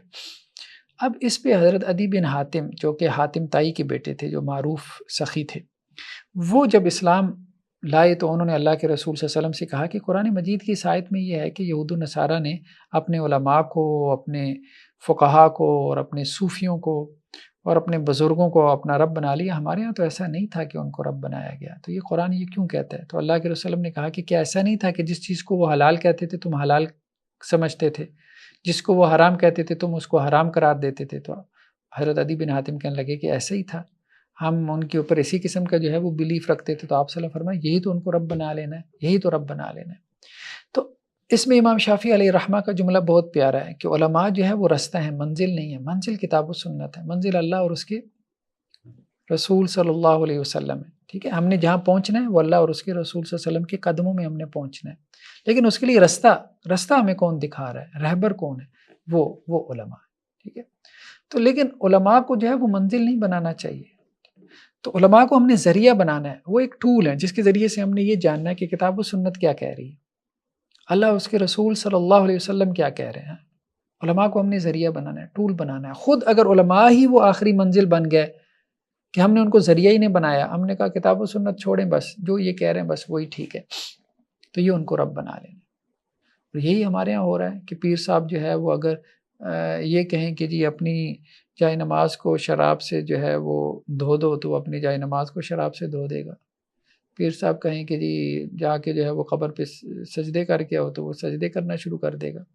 مطلب جو کفر شرک جو ہے وہ ان کے پیر، ان کے بزرگ، ان کے مولوی جو ان کے منہ میں ڈال دیں، جو ان کے جو ہے وہ دماغ کو سجھا دیں، بس وہ سب کچھ جو ہے وہ بولنا شروع کر دیں گے، وہ سب کچھ جو ہے وہ اپنا عقیدہ بنا لیں گے۔ تو یہ نہیں ہونا چاہیے، یہ اپنے علماء کو، صوفیاء کو رب بنا لینا ہے۔ جب ہم کتاب و سنت کو نکال کے درمیان میں خود ان کو فائنل اتھارٹی بنا لیں گے، انہی کو سب کو سمجھ لیں گے، اور کراس چیک نہیں کریں گے، کراس چیک ضرور کریں، انہیں بتائیں کتاب کیا کہہ رہی ہے، اللہ کے رسول صلی اللہ علیہ وسلم کیا کہہ رہے ہیں، صحیح حدیث ہے، اتھینٹک روایت ہے، بتائیں، کراس چیک کریں، اور علماء کو بھی سنیں۔ ایک ترجمہ دیکھ لیا، کراس چیک کریں، دوسرا ترجمہ دیکھیں، تیسرا ترجمہ دیکھیں، یہ بہت ضروری ہے، دین کا معاملہ ہے۔ ہم ایک جوتا خریدنے جاتے ہیں بازار میں تو ہم 10 دکانوں کے اوپر پھرتے ہیں، ریٹ کو کراس چیک کرتے ہیں۔ تو دنیا کے معاملے میں ایک انسان اتنا سمجھدار ہے، دین کے معاملے میں جو جس نے بیان کر دیا بس اس کے پیچھے وہ لگ پڑا، یہ نہیں۔ نیکسٹ آیات میں اللہ سبحانہ و تعالیٰ یہ کہہ رہے ہیں کہ یہ جو بعض علماء اور صوفیاء ہیں، بعض بھی نہیں بلکہ کہا گیا کثیر، قرآن کا لفظ کیا ہے؟ کثیر، یا ایھا الذین آمنوا ان کثیرا من الاحبار والرہبان، اکثر صوفیاء اور اکثر جو ہے وہ علماء یہ لوگوں کا مال باطل طریقے سے کھاتے ہیں۔ ہمارے یہاں بھی دیکھ لیں، بڑے بڑے گدی نشین ہیں، ٹھیک ہے، ادھر سے جو ہے وہ لوگوں کو مطلب ان کے مذہبی اعتبار سے ان کو ایکسپلائٹ کر رہے ہیں۔ وہ لوگوں کو پینے کا جو ہے وہ دودھ نہیں ملتا پینے کا، یعنی وہ جسے ہم کہتے ہیں کہ جی خالص دودھ، لیکن اس دودھ سے جو ہے وہ مزار کی قبر سالانہ عرس کے موقع پہ دھوئی جا رہی ہوتی ہے۔ اور یہ سب کہاں سے آ رہا ہے؟ وہاں ہندوؤں سے آ رہا ہے، وہاں پہ بھی وہ خالص دودھ جو ہے وہ پھینک رہے ہوتے ہیں، اس کے چڑھاوے چڑھائے جا رہے ہوتے ہیں، لیکن غریب کا بچہ جو ہے وہ بیچارہ دودھ کو ترس جاتا ہے، دودھ کیا روٹی کو ترس جاتا ہے۔ تو یہ صورتحال ہے، اس طرح سے جو ہے وہ اللہ کے دیے ہوئے رزق کو ضائع کیا جاتا ہے، دین کے نام پہ ضائع کیا جاتا ہے۔ تو یہ شرک صرف یہ نہیں ہے کہ اللہ کے جو ہے وہ اس نے پارٹنر بنا لیا اور اللہ کو اس کے اوپر جو ہے وہ غیرت آئی، اس کے اوپر تو اللہ کو غیرت آئی کہ اس نے اللہ کا پارٹنر بنایا۔ شرک پورا ایک نظام ہے، ایک ظالمانہ نظام ہے، ایکسپلائٹیشن کا ایک پورا سسٹم ہے جس میں مذہب بنیاد بنتا ہے لوگوں کو نچوڑنے کا، مذہب کو بنیاد بن کے لوگوں کا استحصال کیا جاتا ہے، ان کو غلام بنایا جاتا ہے، ذہنی غلام بنایا جاتا ہے، ان کا معاشی جو ہے وہ استحصال کیا جاتا ہے۔ اس لیے قرآن جو ہے وہ شرک کے بہت خلاف ہے، کیونکہ شرک اس نظام کو جو ہے وہ وجہ جواز دیتا ہے۔ انڈکلیئرڈ گولڈ جو ہے دنیا کے اندر دوسرے نمبر پہ سب سے زیادہ انڈکلیئرڈ گولڈ وہ مندروں کے اندر ہے، انڈیا کے مندروں میں ہے، ٹھیک ہے، وہاں آپ چلے جائیں کتنا گولڈ سونا لگا، وہ سارا کس کا ہے؟ عوام الناس کا ہے، عوام الناس نے وہ چڑھاوے چڑھائے ہیں، ان کی مرادیں پوری ہوں گی ہیں، لیکن یہ ہے کہ رسید تو ملی نہیں کہ وہ رسید جا کے دکھائیں اور پوچھیں کہ یہ اتنا چڑھایا تھا، مراد تو پوری نہیں ہوئی، ٹھیک ہے۔ وہ مراد بھی پوری اگر ہونی ہے تو اللہ نے جو لکھ دیا وہ تو مل کے رہنا ہے، بھلے بت سے مانگے بھلے اللہ سے مانگے۔ وہ جو کسی زمانے میں بزرگ ہوتے تھے تو آپ دیکھیں وہ بزرگ کیا تھے، ان کے پاس دنیا تو تھی نہیں۔ اچھا کیسے پہچانیں گے کہ یہ وہ احبار اور رہبان ہیں جن کا قرآن نے تذکرہ کیا؟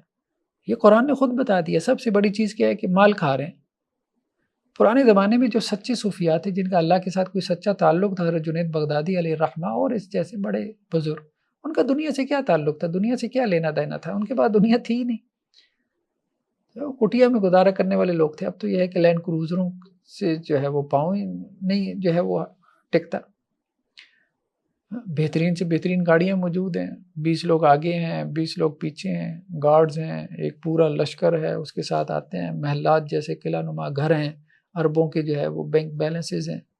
سب کہاں سے آ رہا ہے؟ مزارات کی غریبوں کی آمدنی ہے۔ وہ بیچاروں کے پاس جو ہے وہ کھانے کے پیسے نہیں ہوتے، اپنے بچے کا وہ دودھ نہیں لے کے آتے، اور وہ پیسے وہ جا کے مزار میں جا کے ڈال دیتے ہیں، اور اس سے کچھ لوگوں کی عیاشی لگی ہے، پورا نظام چل رہا ہے۔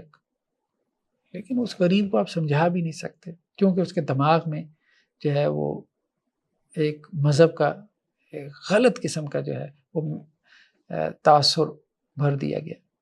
تو فرمایا گیا کہ اکثر جو علماء ہیں اور صوفیاء ہیں، یہ لوگوں کا باطل طریقے سے مال کھاتے ہیں اور اللہ کے راستے سے رک جاتے ہیں، خود بھی رکتے ہیں اور لوگوں کو بھی روک دیتے ہیں۔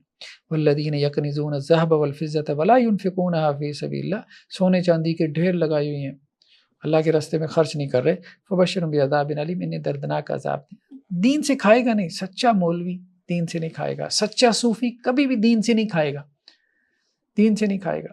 اس کی زندگی میں آپ کو دنیا نہیں ملے گی، مفلوق الحالی میں زندگی، فقر کے ساتھ زندگی بسر کرے گا۔ جس نے بینک بیلنس بنائے، جس نے کوٹھیاں بنائی ہیں، جس کے شاہانہ ٹھاٹ باٹ ہیں، اس کا کیا دینداری ہے؟ چور بداری ہے، کرپشن ہے، بس مذہبی روپ میں۔ نیکسٹ آیات کے اندر جو ہے اللہ کے رسول صلی اللہ علیہ وسلم کی ہجرت کے واقعے کا تذکرہ ہے، جب غار حرا میں آپ صلی اللہ علیہ وسلم کے ساتھ حضرت ابوبکر صدیق رضی اللہ عنہ تھے۔ تو اس تناظر میں بات کی جا رہی ہے کہ دیکھو، جب اللہ کے رسول صلی اللہ علیہ وسلم اکیلے نکلے تھے مکہ سے، اور آپ کے ساتھ صرف حضرت ابوبکر تھے، 2 لوگ تھے، تو اس وقت بھی پورا لاؤ لشکر آپ کے پیچھے لگا ہوا، اور آپ 2 لوگ، آپ صلی اللہ علیہ وسلم اور حضرت ابوبکر، اللہ نے اس وقت بھی مدد کی، تو اللہ اب مدد کیوں نہیں کرے گا جب کہ آپ مدینہ آ گئے اور انصار نے اسلام قبول کر لیا؟ تو اس میں حضرت ابوبکر صدیق رضی اللہ عنہ کی شان بھی ہے۔ ثانی اثنین اذ ہما فی الغار، وہ 2 میں سے دوسرے تھے جبکہ وہ دونوں غار میں تھے۔ اذ یقول لصاحبہ لا تحزن ان اللہ معنا، جب آپ صلی اللہ علیہ وسلم اپنے ساتھی سے کہہ رہے تھے، حضرت ابوبکر کو آپ صلی اللہ علیہ وسلم کا ساتھی کہا گیا، صاحب کہا گیا، اسی سے پھر جو ہے وہ صحابہ کا لفظ بھی بنا کہ آپ غم نہ کریں، اللہ ہمارے ساتھ ہے۔ فانزل اللہ سکینتہ علیہ وایدہ بجنود لم تروها، تو اللہ سبحانہ و تعالیٰ نے پھر سکینت نازل کی اور ایسے لشکروں کے ساتھ مدد کی اپنے نبی کی کہ جن کو تم نہیں دیکھ پائے۔ وجعل کلمۃ الذین کفروا السفلی وکلمۃ اللہ العلیٰ، اللہ نے اپنا کلمہ بلند کر دیا اور کافروں کا جو کلمہ تھا اللہ نے اس کو نیچے کر دیا۔ تو اللہ نے اس وقت بھی مدد کی اور اللہ اب بھی مدد کرے گا۔ بس انسان کو مخلص ہونا چاہیے، اللہ کے ساتھ سنسیئر ہونا چاہیے، اس کے دین کے ساتھ سنسیئر ہونا چاہیے۔ نیکسٹ آیات میں یہ تذکرہ کیا جا رہا ہے، چونکہ مسلمان تھے، ایک تو مدینہ کے اندر، دوسرے یہود تھے، اور تیسرا منافقین کا بھی ایک ایلیمنٹ سامنے آ چکا تھا، جو بظاہر مسلمان تھے لیکن اندر کھاتے جو ہے وہ کافر تھے۔ تو وہ اب جنگوں میں نہیں جاتے تھے کیونکہ مرنا نہیں چاہتے تھے، بزدل تھے، ظاہری بات ہے، ایمان تو تھا ہی نہیں۔ وہ تو ایمان ہے جس کی وجہ سے بندہ جو ہے وہ اپنی جان دینے پہ آمادہ ہو جاتا ہے۔ تو وہ اب جنگوں سے پیچھے رہتے تھے۔ اب غزوہ تبوک کے موقع پہ بھی وہ آئے، آپ صلی اللہ علیہ وسلم سے طرح طرح کی جو ہے وہ سفارشیں کروائیں، بہانے بنائے کہ جی یہ مسئلہ ہے، وہ مسئلہ ہم جنگ پہ نہیں جا سکتے، تو آپ صلی اللہ علیہ وسلم اجازت دے دیتے تھے۔ تو اس پہ آپ صلی اللہ علیہ وسلم کو کہا گیا عفی اللہ عنک لما اذنت لهم، آپ نے ان کو کیوں اجازت دی؟ اللہ آپ سے درگزر کرے۔ حتی یتبین لک الذین صدقوا، آپ اگر اجازت نہ دیتے تو بالکل معاملہ کھل کے سامنے آ جاتا کہ آپ کے حکم کا انکار کرنے والے ہیں، یعنی آپ نے حکم دے دیا تھا نکلنا ہے، تو اب جو نہیں نکل رہا غزوہ تبوک کے لیے تو گویا وہ واضح طور پہ منافق ہے۔ تو آپ نے چونکہ اس کو اجازت دے دی تو اب وہ اس کے پاس ایک بہانہ آ گیا۔ تو آپ صلی اللہ علیہ وسلم کا معاملہ یہی تھا کہ آپ سے کوئی اجازت مانگتا تھا تو آپ صلی اللہ علیہ وسلم پھر اس کو دے دیتے تھے، لیکن یہ ہے کہ اللہ کی طرف سے جو ہے وہ سخت احکامات تھے۔ تو اس سے مراد یہ ہے کہ بظاہر جو ہے وہ انسان اس قسم کی پرچیاں لے بھی لے، اجازتیں لے بھی لے، یہاں تو کہا جا رہا ہے کہ اللہ کے رسول صلی اللہ علیہ وسلم سے اجازت لے لے، تو کوئی فائدہ نہیں ہے اس اجازت کا، وہ منافق ہے، پکے کا پکا منافق ہے۔ جنگ سے پیچھے رہنے کی اجازت اس نے رسول اللہ صلی اللہ علیہ وسلم سے لی ہے، لیکن اللہ سبحانہ وتعالیٰ نے اس کے باوجود اسے گناہ گار اور منافق کہا ہے۔ تو اس طرح سے اگر مفتی صاحب سے فتویٰ لے بھی لے، مطلب اپنے حق میں فتویٰ لے بھی لے، اپنی مرضی کا فتویٰ لے بھی لے پیسے ویسے دے کے مفتی صاحب سے، تو اس کا مطلب کیا ہوگا؟ گناہ سے بچ جائے گا؟ نہیں، اللہ کے ہاں اس چیز کا کیا سٹیٹس ہے، اس کا اصل میں اعتبار ہے۔ نیکسٹ آیات میں یہ بات کہی جا رہی ہے کہ منافق جو ہیں وہ مسلمانوں میں شامل نہیں ہیں۔ کیونکہ اس دور کا جو نفاق تھا وہ اعتقادی نفاق تھا، یعنی اندر سے منافق ہوتا تھا، عقیدے کا منافق تھا، کیونکہ اللہ کے رسول صلی اللہ علیہ وسلم موجود تھے، آپ صلی اللہ علیہ وسلم بھی ایمان نہیں لا رہا، ظاہری بات ہے کہ منافق ہے۔ وَيَحْلِفُونَ بِاللَّهِ إِنَّهُمْ لَمِنْكُمْ وَمَا هُمْ مِنْكُمْ، اے مسلمانوں یہ اللہ کی قسمیں اٹھا کے کہتے ہیں کہ یہ تم میں سے ہیں، لیکن یہ تم میں سے نہیں ہیں، منافقوں کا تم سے کوئی تعلق نہیں ہے۔ وَلَكِنَّهُمْ قَوْمٌ يَفْرَقُونَ، بلکہ یہ ڈرپوک قوم ہے، مطلب ڈرتے ہیں، جنگ میں نہیں جانا چاہتے، اور اگر انہیں کوئی غار مل جاتی یا کوئی چھپنے کی جگہ مل جاتی یا کوئی گھسنے کی جگہ مل جاتی تو یہ ضرور اس میں گھس جاتے، اور یہ رسیاں توڑوا کے، جیسے کوئی جانور رسیاں توڑوا کے بھاگتا ہے نا، اس طرح بھاگ کے اس میں گھس جاتے، لیکن انہیں کوئی جگہ مل ہی نہیں رہی مدینہ کے علاوہ۔ مدینہ میں انہیں رہنا پڑ رہا ہے۔ اب مدینہ میں رہتی ہوئی ظاہری بات ہے کہ جب حکم آتا تھا کہ جی جنگ کے لیے نکلنا ہے تو اب ان کو بھی جو ہے وہ اس کا سامنا کرنا پڑتا تھا، تو اب انہیں کوئی چھپنے کی جگہ نہیں ملتی تھی۔ یہ ایسی ہے کہ جیسے کسی کے لیے جو ہے نا وہ دین پریکٹس کرنا مشکل ہو رہا، تو اب اسے مجبوراً دین پریکٹس کرنا پڑا، یار ساری روزہ رکھ رہے ہیں تو مجھے بھی رکھنا پڑ رہا ہے، سارے نماز پڑھ رہے ہیں مجھے بھی نماز پڑھنی پڑ رہی ہے مجبوراً، تو اب یہ پھر نفاق میں آ جائے گا، عملی نفاق میں آ جائے گا، اور اللہ نہ کرے کہ یہ اعتقادی نفاق تک پہنچ جائے، تو اس سے انسان کو جو ہے وہ ڈرتے رہنا چاہیے۔ تو اب ایسے لوگ بھی پھر کیا ادھر ادھر بھاگنے کی کوشش کرتے ہیں کہ کہیں کوئی جگہ مل جائے، بس چھپ جائیں، جان چھوٹ جائے ہماری، کوئی عمل نہ کرنا پڑ جائے۔ تو یہی منافقت تھی، یہ منافقانہ ایٹیچیوڈ تھا، تو اس ایٹیچیوڈ سے انسان کو بچتے رہنا چاہیے، اسے ڈرتے رہنا چاہیے۔ نیکسٹ آیات میں زکوٰۃ کے مصارف کو بیان کیا گیا، کہا گیا کہ انما الصدقات للفقراء والمساکین والعاملین علیہا، زکوٰۃ کے مصارف یعنی 8 مدات ہیں جہاں زکوٰۃ خرچ کی جا سکتی ہے۔ فقراء فقیر کہتے ہیں اس کو کہ جس کے پاس کچھ نہیں ہے، والمساکین اور مسکین کہتے ہیں اس کو جس کے پاس کچھ ہے لیکن اتنا نہیں ہے کہ جس سے اس کی نیڈ یعنی ضرورت پوری ہو، جیسے کوئی کہیں گارڈ ہے، چوکیدار ہے، اب اس کو 20-25 ہزار کی سیلری مل جاتی ہے منتھلی، لیکن اس کے 3-4 بچے ہیں، اس کا خرچہ 40-50 ہزار کو پہنچ جاتا ہے، کرائے کا مکان ہے، بجلی کے بل ہیں اور بچوں کی سکولنگ وغیرہ، تو ایسے شخص کو بھی آپ زکوٰۃ دے سکتے ہیں۔ والعاملین علیہا، اور جو زکوٰۃ کے ڈپارٹمنٹ میں ملازم ہیں، زکوٰۃ کلیکٹ کرنے میں جو لگے ہوئے ہیں، ٹھیک ہے، کسی اسلامی ریاست کے تحت۔ والمؤلفۃ قلوبہم، تالیف قلب کے لیے نیو مسلم جو ہیں، جو کنورٹ ہوئے ہیں، کیونکہ عموماً ان کا سوشل بائیکاٹ کر دیا جاتا ہے، تو ان کو بھی زکوٰۃ کی مد سے دی جا سکتی ہے رقم۔ اور پھر رقاب، گردنوں کے چھڑانے میں، اس زمانے میں غلام ہوتے تھے، اب غلام تو ہے نہیں، لیکن اس میں بعض اہل علم نے اجتہاد کرتے ہوئے یہ بات کہی ہے کہ جو جھوٹے مقدمات میں پھنسا دیے گئے، جیسے جیلوں میں پڑے سڑ رہے ہیں، تو ایسے لوگوں کے پاس کورٹ کچہری کے وکیل کے پیسے نہیں ہیں، تو اس مد میں خرچ کرنا تاکہ وہ جھوٹے مقدمے سے نکل سکیں، بری ہو سکیں۔ والغارمین، جو قرض کے بوجھ تلے آ گئے ہیں، قرض وہ نہیں کہ جو انڈسٹری لگانے کے لیے اربوں کی مد میں لیا گیا، وہ نہیں، چھوٹا موٹا قرض جو بنیادی ضرورت پوری کرنے کے لیے لیا گیا، وفی سبیل اللہ، اللہ کے راستے میں۔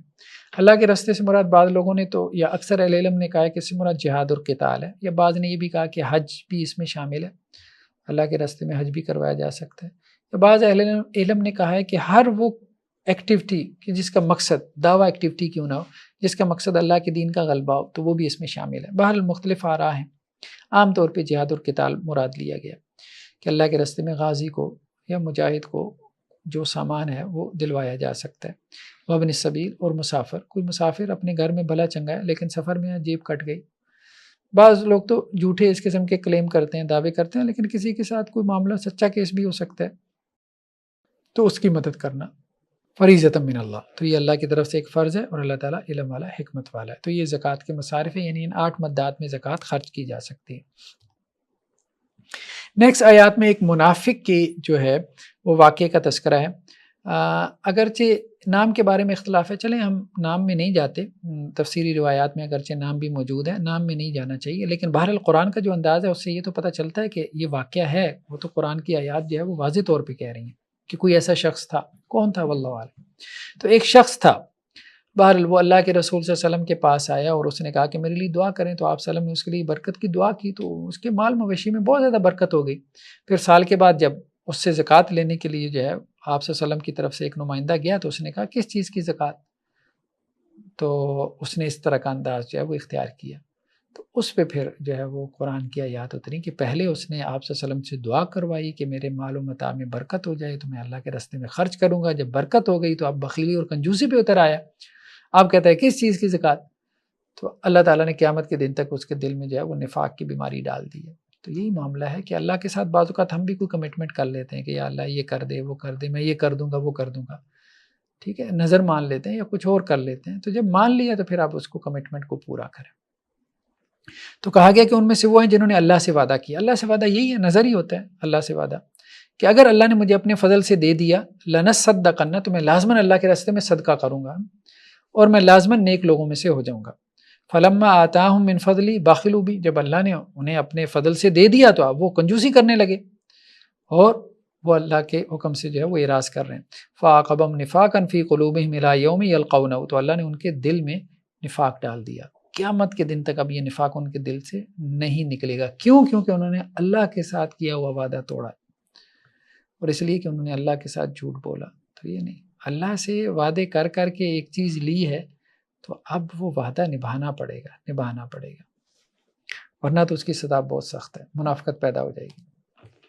نیکسٹ آیات میں یہ بات کہی گئی کہ منافقین جو غزوہ تبوک میں پیچھے رہ گئے تھے بہانے بنا کے، اور وہ یہ سمجھتے تھے کہ انہوں نے بڑا کمار کا سر کر لیا، تو ان کو کہا جا رہا ہے کہ یہ جس بات پہ خوش ہو رہے ہیں یہ خوش نہ ہو، بلکہ یہ ان کے لیے جو ہے وہ غم کرنے کا سبب ہونا چاہیے. جیسے ہمارے ہاں دیکھیں نا، دنیا میں کچھ لوگ تیز اور چلاک ہوتے ہیں، تو اب وہ دوسرے کو چیٹ کر جاتے ہیں، دھوکہ دے دیتے ہیں، تو اب اپنی کہانی جو ہے اس کو بڑا ایک سکسیس سٹوری بنا کے پیش کرتے ہیں، میں نے فلاں کو دا لگایا، ٹھیک ہے، اتنے پیسے اس کے مال لیے. تو اللہ تعالیٰ کہہ رہے ہیں کہ نہیں، آخرت کے اعتبار سے سوچو تو اپنے لیے جہنم خریدی ہے. تو اسی طرح سے یہ جو منافق تھے جنگ میں پیچھے رہ گئے تھے، تو اب یہ آپ وسلم کے پاس جا کے بہانے کرتے تھے، پھر واپس آ کے بڑے خوش ہوتے تھے، دیکھیں ہم نے آپ وسلم کو کہا اور آپ کو جو ہے نا ہم نے منوا لیا، تو آپ ہماری باتوں میں آ گئے. تو اس کو اپنی کامیابی جو ہے وہ سمجھتے تھے، حالانکہ اللہ کے رسول صلی اللہ علیہ وسلم بھی سمجھتے تھے، اللہ تعالیٰ بھی خوب جانتے تھے. تو فارغ المخلفون بما قادم خلاف رسول اللہ، اللہ کے رسول صلی اللہ علیہ وسلم کے پیچھے جو بیٹھ رہنے والے ہیں تو یہ بڑے خوش ہو رہے ہیں، اور انہوں نے اللہ کے راستے میں جہاد کرنے کو ناپسند جانا ہے، اور یہ ایک دوسرے سے کیا کہتے پھرتے ہیں، لا تنفلوا فی الحر، بڑی گرمی ہے، کیونکہ گرمیوں کے موسم میں غزوہ تبوک ہوا تھا، کھجور بھی جو ہے وہ پک کے تیار کھڑی تھی، پھل جو ہے وہ اتارنے کا بھی موسم تھا. تو اب وہ کہہ رہے تھے یار اتنی گرمی ہے نہ نکلو، قل نار جہنم اشد حرا، تو کہا جا رہا ہے کہ جہنم کی گرمی اس سے زیادہ سخت ہے. لو کانوا یفقہون، کاش کہ یہ لوگ سمجھتے. نیکسٹ آیات میں یہی بات کہی جا رہی ہے کہ اللہ کے رسول صلی اللہ علیہ وسلم کو ہدایت دیتی ہوئی ہے کہ آپ کسی منافق کی جنازہ نہ پڑھیں. ولا تصلی علی احد منهم مات ابدا ولا تقم علی قبری، اے نبی صلی اللہ علیہ وسلم آپ ان میں سے کسی ایک کی بھی جنازہ نہ پڑھیں جو فوت ہو جائے، اور نہ ہی اس کی قبر پہ آپ کھڑے ہوں. کیوں؟ کیونکہ انہوں نے اللہ اور اس کے رسول کا انکار کیا، اور یہ سال میں مرے کہ یہ فاسق تھے، یہ نافرمان تھے. جیسا کہ عبداللہ بن ابی کے بارے میں آتا ہے، یہ منافقوں کا سردار تھا. تو اب جب یہ فوت ہوا ہے تو آپ صلی اللہ علیہ وسلم نے کہا کہ میں اس کے لیے استغفار کروں گا، یہاں تک کہ اگر مجھے 70 مرتبہ استغفار کرنا پڑا تو میں اس کے لیے 70 مرتبہ استغفار کروں گا، کیونکہ یہ کلمہ گو تو ہے. تو حضرت عمر رضی اللہ عنہ کی رائے یہ تھی کہ آپ اس کے لیے جنازہ نہ پڑھیں، وہ منافق ہے. تو پھر اس کے اوپر جو ہے وہ آپ صلی اللہ علیہ وسلم کے لیے یہ آیات بھی نازل ہوئیں کہ کسی منافق کی جو ہے وہ آپ جنازہ نہ پڑھیں، منافق کی جنازہ نہ پڑھیں، نہ ہی اس کی قبر پہ کھڑے ہو کے اس کے لیے آپ دعا کریں. تو گویا منافق بھی ایک طرح سے جو ہے وہ کفر کے قریب ہی ہوتا ہے. جو آپ صلی اللہ علیہ وسلم کے زمانے میں تھا وہ تو پکا ہی کافر تھا نا. تو منافقت سے بچتے رہنا چاہیے، ڈرتے رہنا چاہیے، کیونکہ منافقت میں ہوتا کیا ہے کہ بظاہر آپ مسلمان ہوتے ہیں اور آپ اپنے آپ کو مسلمان سمجھ رہے ہوتے ہیں، لیکن آپ مسلمان نہیں ہوتے. ٹھیک ہے، تو اب تو خیر عملی نفاق ہے، اب وہ عقیدے کا نفاق نہیں ہے، لیکن پھر بھی انسان کو ڈرتے رہنا چاہیے، لیکن اتنا بھی نہ کرے کہ اس چیز کو ذہن پہ سوار کر لے اور اپنے لیے کوئی OCD کی کیفیت بنا لے. نیکسٹ آیات میں کیا ہے کہ بہت سے ایسے مسلمان بھی تھے جو کہ سادہ لوگ تھے، خالص تھے، سنسیئر تھے، اللہ اور اس کے رسول کے لیے مخلص تھے، لیکن ان کے پاس اتنا ساز و سامان نہیں تھا، سواری نہیں تھی کہ وہ غزوہ تبوک میں نکل سکتے، تو کہا گیا کہ ان کے لیے کوئی حرج نہیں ہے۔ ہاں لیکن جو منافق تھے ان کے پاس ساز و سامان تھا، مال و اسباب تھا، پھر وہ نہیں نکلے، ان کے اوپر گناہ ہے۔ تو کہا گیا کہ جو کمزور ہیں، جو مریض ہیں، اور جن کے پاس کوئی سواری نہیں ہے یا جن کے پاس رستے کا خرچ نہیں ہے، تو اگر وہ اللہ اور اس کے رسول کے خیر خواہ ہیں، یعنی اپنے معاملات میں سچے کھرے ہیں، تو ایسے محسنین کے اوپر کوئی گناہ نہیں ہے۔ اگر وہ غزوہ تبوک میں نہیں بھی شامل ہوئی ہے پھر بھی کوئی گناہ نہیں ہے۔ اور اسی طرح سے اے نبی صلی اللہ علیہ وسلم وہ لوگ کہ جب وہ آپ کے پاس آتے ہیں اور کہتے ہیں کہ جی ہمارے پاس سواری نہیں ہے، آپ ہمیں سواری دلوا دیں، تو آپ انہیں کہتے ہیں کہ سواری تو پہلے ہی نہیں ہے، کیونکہ ہوتا یہی تھا کہ ایک ایک اونٹ کے اوپر دو دو تین تین لوگ باری باری جو ہے وہ سفر کرتے تھے، سواریاں کم ہوتی تھیں، لوگ زیادہ ہوتے تھے۔ تو اب جب وہ آپ کے پاس سے واپس جاتے ہیں، کیونکہ آپ صلی اللہ علیہ وسلم سے بھی ان کو سواری نہیں ملی کہ وہ غزوے میں جو ہے وہ شریک ہو سکے، اور اپنے پاس بھی ان کی سواری نہیں تھی، تو تفیض من الدم حزنا، تو غم کی وجہ سے ان کی آنکھوں سے آنسو نکل رہے ہوتے ہیں کہ ان کے پاس کچھ نہیں ہے جو وہ اللہ کے راستے میں لگا سکے، خرچ کر سکیں، تو ان پہ کوئی گناہ نہیں ہے کیونکہ ان کی نیت خالص ہے۔ انما الاعمال بالنیات، جہاد کی نیت ہوگی تو اللہ سبحانہ و تعالیٰ جہاد جیسا جو ہے وہ اجر عطا فرمائیں گے۔ اگر مطلب اس کے پاس مال و اسباب یا جہاد کی استطاعت نہیں ہے، جسمانی استطاعت نہیں، مالی استطاعت نہیں، نیت کے اوپر اجر مل جائے گا۔ لیکن اگر جو ہے وہ نیت جو ہے وہ خالص نہیں ہے، پھر جہاد جیسا عمل بھی اس کا بیکار ہو جائے گا، جیسا کہ صحیح بخاری کی روایت میں ہے حضرت ابو ہریرہ رضی اللہ عنہ سے کہ اللہ سبحانہ و تعالیٰ مجاہد کو، سخی کو اور قاری قرآن کو جہنم میں ڈالیں گے، اس وجہ سے کہ انہوں نے یہ اعمال دنیا کے لیے کیے ہوں گے، اللہ کے لیے نہیں۔ تو اللہ سے دعا ہے کہ اللہ تعالیٰ ہمیں ان باتوں پہ جو کہی گئی ہیں، سنی گئی ہیں، عمل کی توفیق نصیب فرمائے۔ جزاکم اللہ خیرہ، والسلام علیکم ورحمۃ اللہ وبرکاتہ۔